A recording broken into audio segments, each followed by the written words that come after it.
Bismillahirrahmanirrahim. Assalamualaikum warahmatullahi wabarakatuh. Alhamdulillahirabbil alamin wa bihi nasta'in wa ala umurid dunya waddin. Asyhadu an la ilaha illallah wahdahu la syarikalah wa asyhadu anna Muhammadan abduhu wa rasuluh la nabiyya wa la rasula ba'da, amma ba'd. Wahai kaum muslimin wal muslimat yang dimuliakan oleh Allah Subhanahu wa taala, pertama dan paling utama, marilah kita panjatkan puja dan puji syukur kita kepada Allah Subhanahu wa taala yang telah memberikan kita kenikmatan-kenikmatan yang begitu banyak, dan mudah-mudahan dengan nikmat yang kita rasakan ini kita bisa memanfaatkan nikmat tersebut dalam ketaatan kepada Allah Subhanahu wa taala. Ayuhal muslimun, bapak-bapak, ibu-ibu, hadirin wal hadirat yang dimuliakan oleh Allah Subhanahu wa taala. InsyaAllah pada kali ini izinkanlah saya untuk menyampaikan sebuah hadis yang diriwayatkan oleh Ibnu Abbas, bahwasanya Nabi SAW menasihatkan kita, menganjurkan kita agar kita senantiasa memanfaatkan 5 perkara sebelum datangnya 5 perkara. Di sini Nabi SAW bersabda, "Igtanim khamsan qabla khamsin." Apa kata Nabi SAW? Pergunakanlah, manfaatkanlah 5 perkara sebelum datangnya 5 perkara.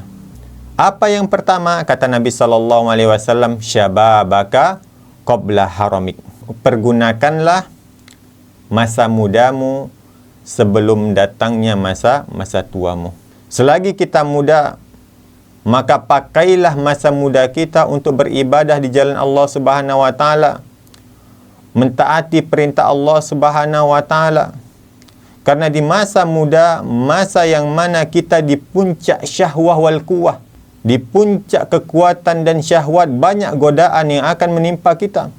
Maka selagi kita bisa beribadah di masa muda kita, pergunakanlah masa muda kita untuk sebaik-baiknya.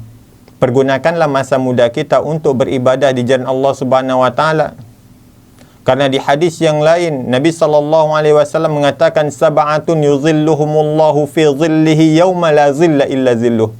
Apa kata Nabi SAW? Ada 7 golongan yang akan dinaungi oleh Allah Subhanahu wa taala.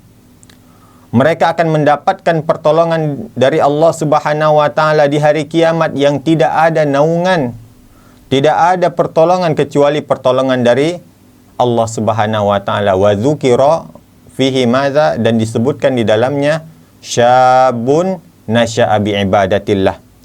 Seorang pemuda yang senantiasa menghabiskan masa hidupnya untuk beribadah kepada Allah Subhanahu wa taala. Maka berbahagialah kepada orang tua yang sekarang mengirimkan anak mereka untuk menuntut ilmu. Karena menuntut ilmu itu merupakan sebuah ibadah. Mengirimkan anak mereka ke pondok untuk menghafal hadis, menghafal Al-Quran, belajar ilmu agama. Kabar gembira bagi mereka penuntut ilmu, karena mereka fi khairin katsir, karena mereka berada di kebaikan yang banyak.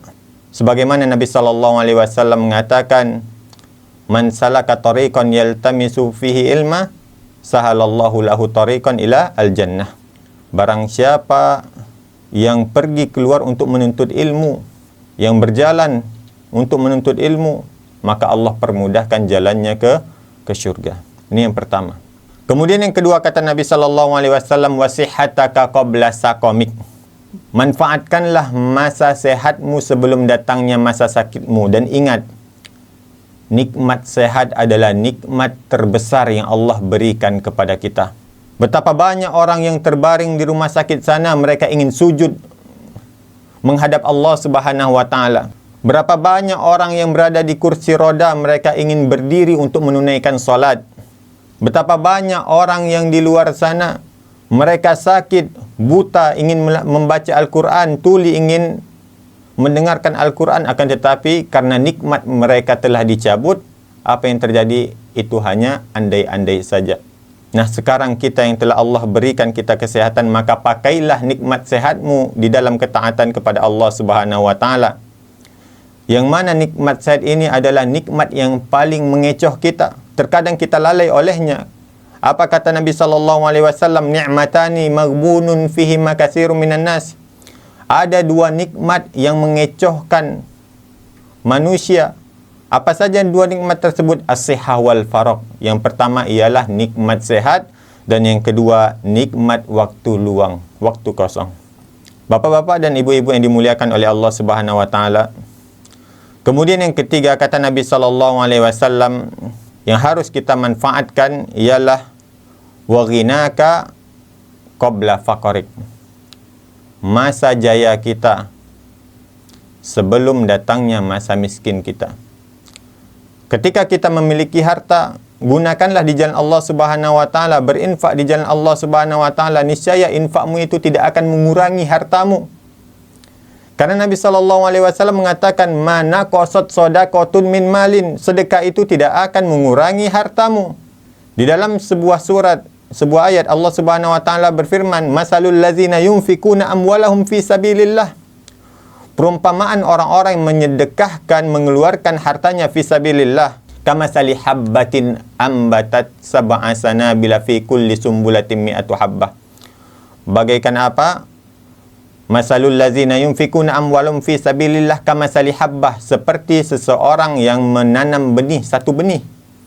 Ambatat sab'a sanabila fi kulli sumbulatin mi'atu habbah, yang mana apabila benih tersebut ditanam, kemudian apa yang terjadi? Dia akan menumbuhkan 7 cabang, dan di setiap cabang mi'atu, ada 100 benih yang baru yang muncul. Begitulah Allah Subhanahu wa taala melipat gandakan mereka orang-orang yang berinfak di jalan Allah Subhanahu wa taala. Maka selagi kita diberikan harta, maka infakkanlah harta kita di jalan Allah Subhanahu wa taala. Karena apa? Kalau sudah datang masa miskin kita, infak itu hanya akan menjadi andai-andai saja. Kemudian yang keempat, wa faraghaka qabla syughlik. Masa luangmu sebelum datangnya masa sempitmu. Maka ketika kita diberikan waktu luang oleh Allah Subhanahu wa taala, gunakanlah untuk beribadah sebelum kita sibuk, datangnya waktu sibuk kita. Dan kemudian yang kelima kata Nabi SAW, wa hayataka qabla mautik, dan hidupmu sebelum datangnya matimu. Maka pergunakanlah masa hidupmu ketika engkau hidup di dunia. Gunakanlah waktu hidupmu di dunia itu untuk menanam. Tanamlah amal kebaikan. Sehingga apa? Sehingga engkau ketika engkau dibangkitkan di akhirat, engkau bisa memetik hasilnya.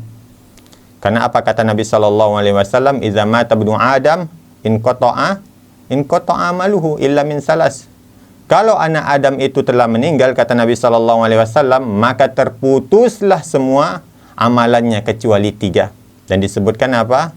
Al-ilm yuntafa'u bih, ilmu yang bermanfaat. Waladun soleh, anak yang soleh. Dan kemudian yang ketiga, sedekahun jariyah, dan sedekah yang tidak terputus, sedekah jariyah. Dan mudah-mudahan ini bermanfaat untuk kita semua. Nah, kalau ada kurang dan salah saya mohon maaf. Wabillahi taufik wal hidayah. Assalamualaikum warahmatullahi wabarakatuh.